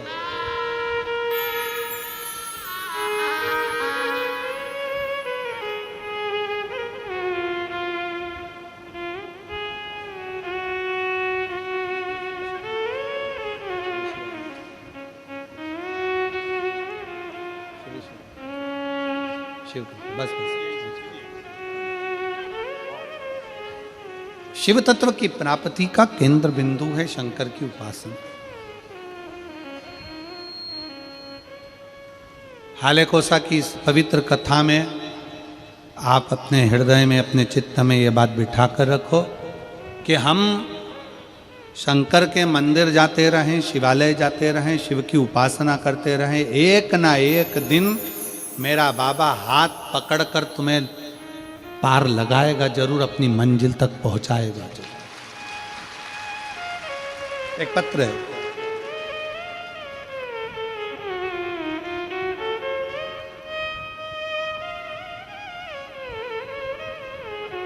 मैं देवकी बाई सिन्हा, ग्राम मोहरा मुड़िया, चलो पढ़ो, तुम लोग पढ़ो, मुड़िया ही है, हाँ ठीक है, मुड़िया डोंगरगढ़ से आई हूँ। कहीं बैठी हो तो हाथ हिला सकती हैं, आप ही हैं, आ जाओ, एक बेलपत्र ले जाना, आ जाइए। मैं देवकी बाई सिन्हा, ग्राम मोहरा मुड़िया डोंगरगढ़ से आई हूँ। मैं आपकी कथा रसपान गंडई में की थी। पशुपति नाथ का व्रत प्रारंभ करा था और मैंने अपने बेटे के लिए और मेरे पति ने अपने पुत्र के लिए शंकर के मंदिर में खूब झाड़ू पोछा किया। एक लोटा जल के बारे में सुनाना चाहती हूं गुरुदेव। 2024 में मेरे पशुपति व्रत उठाया। मेरे पति हर रोज शिवालय में जाकर साफ सफाई करते, शिवालय में जाते सफाई करते, साफ सफाई में लग गए। पुत्र क्या, मेरा पुत्र रागेंद्र सिन्हा, जिसका जॉब नहीं लग रहा था, बहुत कष्ट में थे, टेंशन था क्या होगा, उससे भी कहा कि तू मंदिर जाना प्रारंभ कर और अपनी मेहनत को 4 गुना बढ़ा। अपना परिश्रम कभी कम मत करो, जितनी पढ़ाई करते हो उससे 4 गुना पढ़ाई को ज्यादा बढ़ाओ। विद्याध्ययन करते हो उससे ज्यादा विद्याध्ययन करो, रात दिन एक कर दो और फिर बाबा को एक बेलपत्र चढ़ाकर, शहद लगाकर शिव को समर्पित कर अपने लक्ष्य की ओर जाओ, फल मिलेगा जरूर। मेरा बेटा राघवेंद्र सिन्हा कहता है, गुरुदेव, मेरा बेटा बोलता है, क्या बेलपत्री पर शहद लगाने से क्या सफलता मिल सकती है? मैंने अपने बेटे से कहा, तेरे पिताजी मंदिर में झाड़ू पोछा कर रहे हैं, मैं व्रत कर रही हूं, तू भी मेहनत कर। और आज मैं बाबा को प्रार्थना कर जब कथा श्रवण कर कर गई गंडई की, और कथा में बाबा से प्रार्थना कर कर पंडाल में बैठकर बोल कर गई, तब मेरे बाबा ने 28 नवंबर 2024 को मेरे बेटे रविंद्र सिन्हा को नायब तहसीलदार के पद पर नियुक्त कर दिया। मैं बाबा को यहाँ धन्यवाद देने के लिए, आज मेरा बेटा रविंद्र सिन्हा बाबा की कृपा से नायब तहसीलदार बन गया है। मैं शिव को प्रणाम करने के लिए आई, भगवान को धन्यवाद दिया। एक शिव भक्ति किसको कहते हैं, एक शिव की उपासना किसको कहते हैं, शिव आराधना किसको।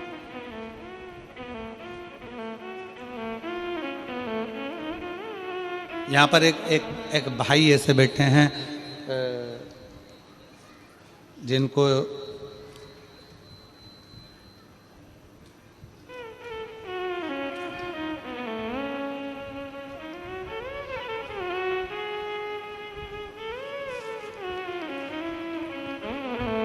मनोहर लाल साहू, मैं बाग द्वार जिला राजनांदगांव छत्तीसगढ़ का निवासी हैं।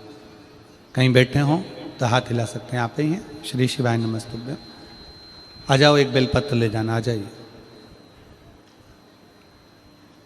मेरा मोबाइल नंबर ये है। मेरी आयु 60 वर्ष है।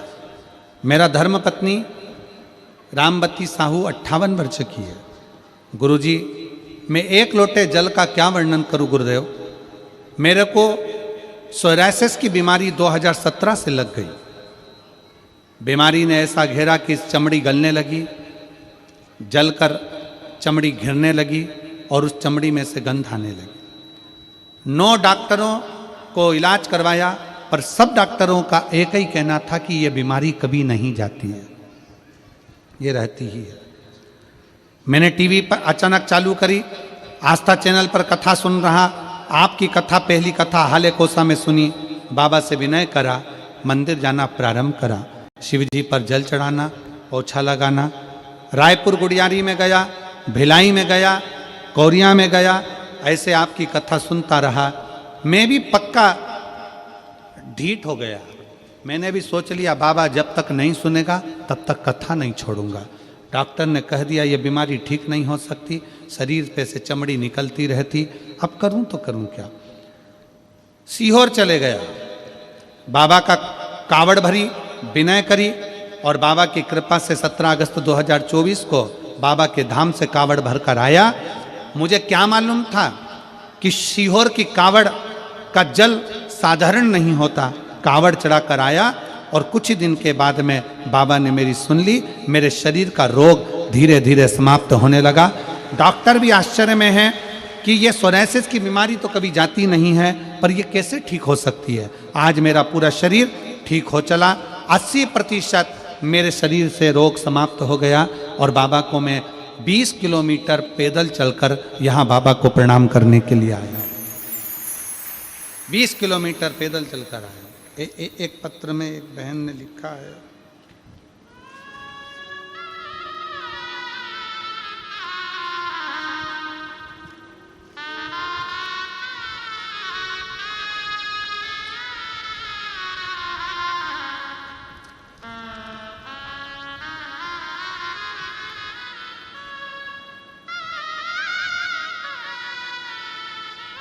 बंधु साहू, जीरा टोला के निवासी हूँ, मानपुर मोहल्ला। कहीं बैठे हों तो हाथ हिला सकते हैं। जिनके पिताजी 63 किलोमीटर दूर से पैदल चलकर यहाँ कथा सुनने के लिए आए हैं। 63 किलोमीटर दूर से। अगर कहीं बैठे हों तो आप एक बेलपत्र लेने के लिए आ सकते हो।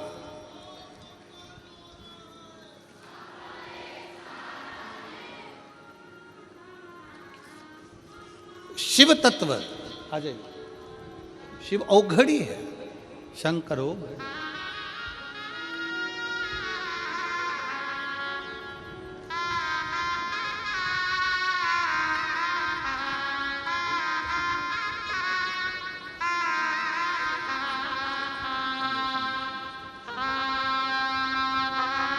एक बार जोरदार ताली बजाओ। बेटा नायब तहसीलदार बना है। शिव कृपा, बाबा उवड़दानी की करुणा, उनकी उदारता, शिव की भक्ति, शिव तत्व है। आपका विश्वास,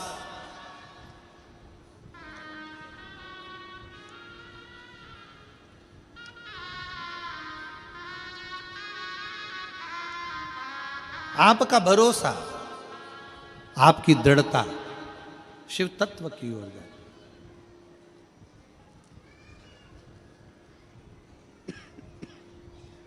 क्या देगा, कैसे देगा मेरा उघड़नाथ, मेरा शंभु।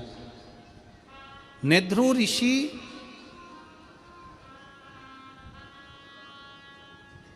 शारदा से कह रहे हैं, आ जाइए, शारदा से कह,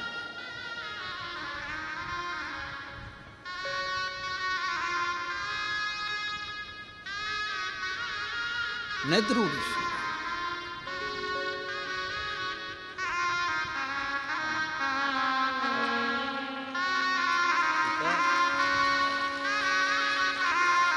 पैदल चलकर आए हैं। एक बार जोरदार ताली बजाएं। और सोराइसिस बीमारी ने घेर लिया था, पर शिव की भक्ति पीछा नहीं छोड़ा इन्होंने। 5 पंडाल कथा सुनी और बाबा ने 5वां पंडाल पूरा हुआ और पूरी बीमारी को समाप्त कर दिया। ये शिव तत्व है, ये शिव। क्या नहीं देगा शिव? शारदा, क्या तुम शिव की आराधना नहीं करती हो? करती हूं, छोड़ दिया था। आपकी और हमारी भी आदत है, आप और हम सब एक जैसे हैं। भगवान ना सुने तो मंदिर जाना छोड़ देते।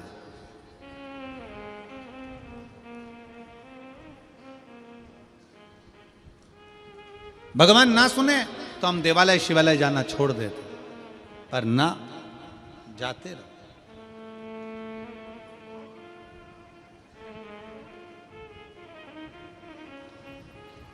जाते रहो, शिव तत्व श्रवण करते रहो। आप राम जी का भजन कर रहे हो तो भी ये मानकर चलो कि आप शंकर का ही भजन कर रहे हो। आप कृष्ण का भजन कर रहे हो तो भी ये मानकर चलो कि आप शिव का भजन कर रहे हो। आप शिव का भजन कर रहे हो तो भी ये मान के चलो कि आप राम का भजन कर रहे हो। आप शंकर का भजन कर रहे हो तो भी मानो कि आप कृष्ण का भजन कर रहे हो।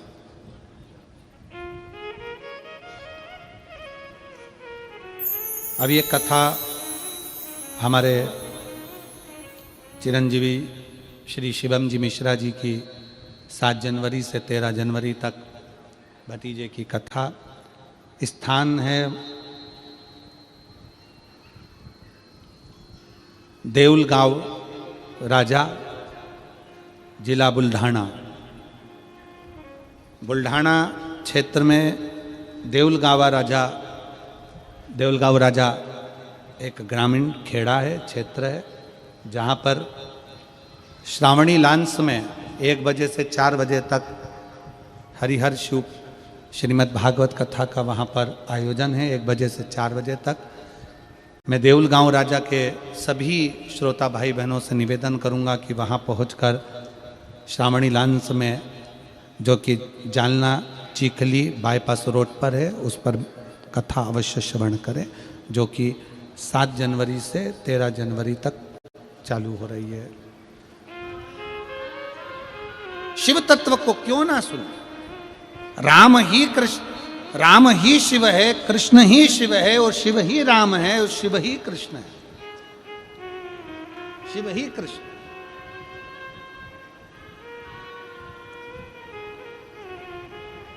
जब हम भगवान शंकर की अविरल भक्ति को धारण करते हैं, जब हम शिव की अविरल भक्ति को धारण करते हैं, तो शिव हमारे करीब में होता है। हमारे पल पल, हमारे हर क्षण में शंकर हमारे साथ होता है। एक पत्र है,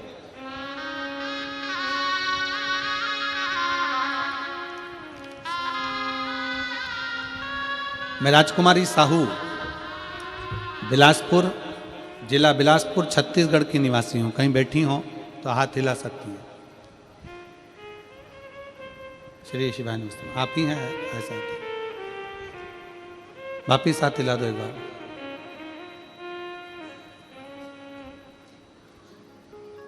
थोड़ी सी विडंबना 2020 में आ गई थी गुरुदेव, जिसके कारणवश मेरा पूरा मकान बिक गया था। और फिर निवेदन है, जीवन में सुख और दुख चलते हैं। आइए बेलपत्र लें, चलते हैं। पूरा मकान बिक गया, संघर्ष की जिंदगी चालू हो गई। पर भोलेनाथ को जो मंजूर हो ये जानकर एक लोटा जल शिव जी को चढ़ाना प्रारंभ करो। शिव को चढ़ा, और भगवान शंकर को जब जल चढ़ाना प्रारंभ करा, बाबा भोलेनाथ ने ऐसी कृपा कर दी गुरुदेव, ऐसी करुणा करी कि 2020 में मकान बिका और 2021 में बाबा ने फिर पुनः वापिस हमको लाकर खड़ा कर दिया और वापिस अपनी जगह पर लाकर खड़ा करा। मैं बाबा को यहाँ प्रणाम करने के लिए आया। गुरुदेव, एक गठान शरीर में हो गई थी। एक बार गठान निकाल गई, फिर दूसरी बार हो गई। बॉम्बे हॉस्पिटल और दुर्ग में 3 बार भर्ती हुई, पर वो बार बार गठान ऑपरेशन के लिए डॉक्टर कहते थे।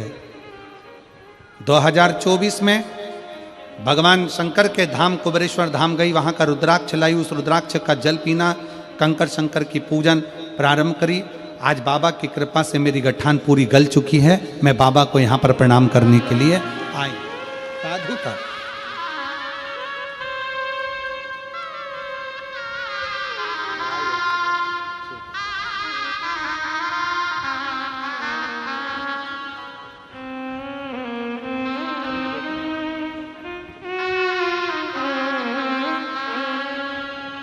शिव तत्व, भगवान शंकर की करुणा, भगवान शंकर की उदारता, शिव तत्व इसी को कहते हैं। आपकी अविरल भक्ति, आपका विश्वास। शारदा, तुम एक काम करो, शिव की आराधना करो। क्या करूं मैं? क्या कर सकती हूं मैं? क्या करूं मैं? शिव की आराधना। और कर्पूर घोरम करुणावतारम संसार सारम भुजगेन्द्र सदा हृदयारविंदे भवं। शिव की आराधना करो। वो साधारण शंकर, सहज शंकर, भोले शंकर, शिव शंकर अपने भक्त को कभी खाली नहीं देते। जाओ वापिस शिव की शरणागति जाओ, वापिस शंकर के द्वार जाओ। 9 महीना गर्भ में बच्चा रहता है, 9 महीने बाद स्वस्थ होता है। एक बीज पृथ्वी में जाता है तो उसको भी उगने में समय लग जाता है। तुम भगवान शंकर की आराधना में ऐसे डूब जाना कि समय का भान ना हो। एक ना एक दिन शंकर तुम्हारी झोली खुशियों से भर ही देगा, ये निश्चित है। जाओ करो भजन।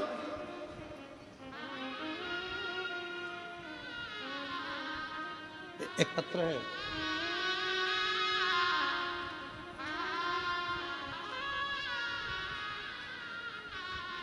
राधिका साहू, पति मनोज साहू। मेरे पुत्र का नाम है राहुल साहू, 3 वर्ष का है। कहीं बैठे हो तो हाथ हिला। 3 वर्ष का।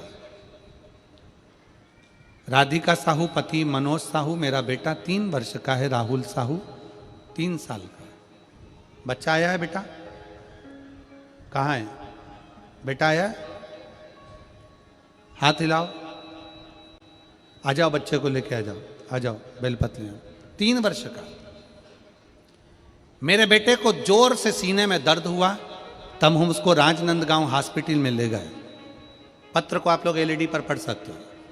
वहां सोनोग्राफी करवाए तो उसके दिल में 20 mm का छेद था। कितने mm का छेद है? 20 mm का छेद बताया।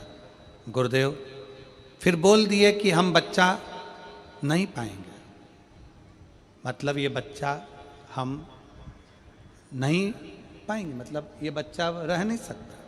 हम लोग घबरा गए, फिर घर आ गए। तब शिवलिंग का जल पिलाना शुरू किया।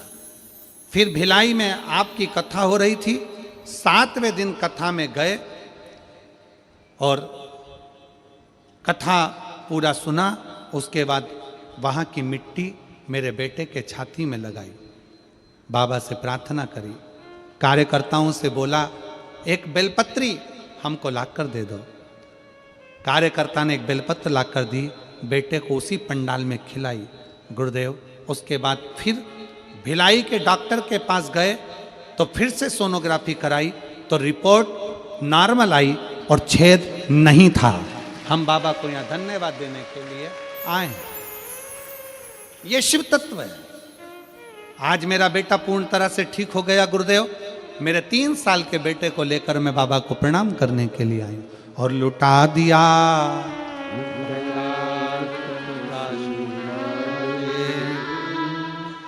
कर दिया माला।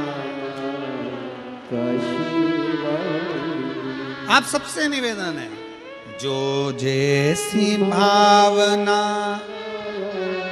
किस किस को आता है जरा बोलो। तुम लोग शांत रहो जरा, आप लोग गाओ। जो जैसी भावना, आवाज यहां तक आना चाहिए। जो जैसी भावना लाया वो वैसा ही फल पाया, नहीं खाली किसे लौटाया वो मन ही मन हर्षाया, और कर दिया माला काशी वाले ने लुटा दिया। लोग कहते हैं शिव महापुराण के पंडाल में क्या मिलता है, यह पत्र ले जाओ और इस बहन से पूछो जिसको डॉक्टर ने कह दिया हो कि हृदय में 20 mm का छेद है, ये बच्चा ठीक नहीं। और जो पूरा आस और विश्वास लेकर कथा में पहुंच गई हो, एक दिन पंडाल में बैठकर सुन रही हो, पंडाल में।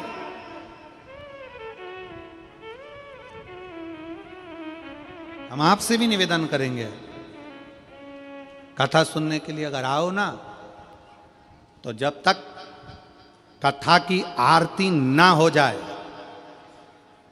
तब तक कथा का स्थान छोड़ो ना।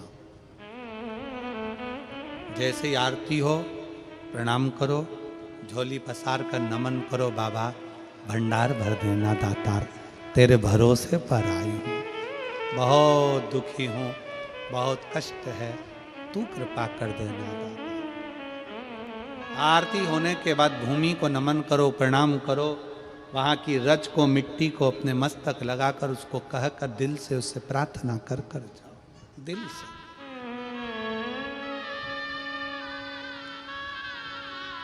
लाखों शिव भक्त एक साथ बैठकर जब श्री शिवाय नमस्तुभ्यम कहते हैं, उनके पाँव की रज जब यहाँ गिरती है वो मिट्टी साधारण नहीं होती, वो भगवान की कृपा आनंद सुख दे, सहज नहीं है।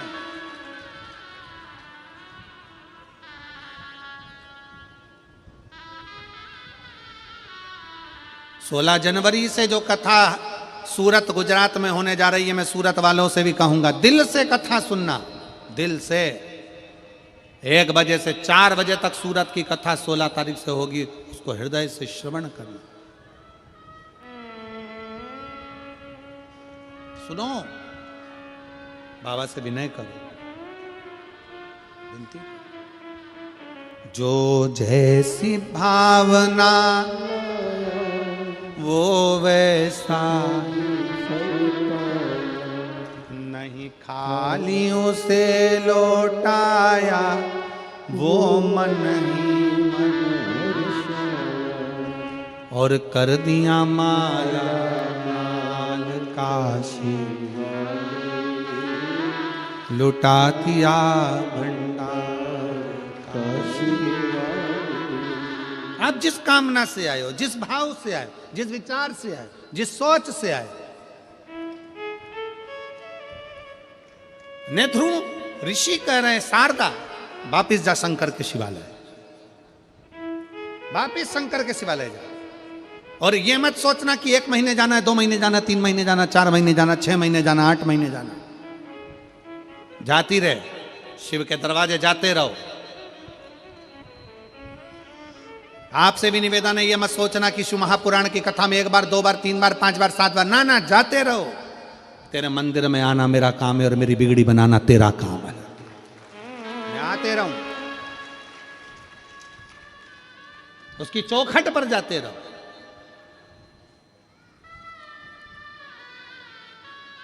और आप सब हाले कोसा वालों को हमारी तरफ से निमंत्रण है। 25 फरवरी से 3 मार्च तक कुबेरेश्वर बाबा का रुद्राक्ष महोत्सव है, जिसका दर्शन ही मात्र जीवन में आनंद दे देता है। ऐसे रुद्राक्ष महोत्सव के लिए सीहोर अवश्य पधारें। आप सबको निमंत्रण, पधारो बाबा के उस आनंदमय लीला का दर्शन करने। शिव तत्व हो, कहा जाओ। शारदा ने मंदिर में जाकर शंकर जी के मंदिर में जल चढ़ाना प्रारंभ करा। जैसे ही जल चढ़ाना प्रारंभ करा तो लोग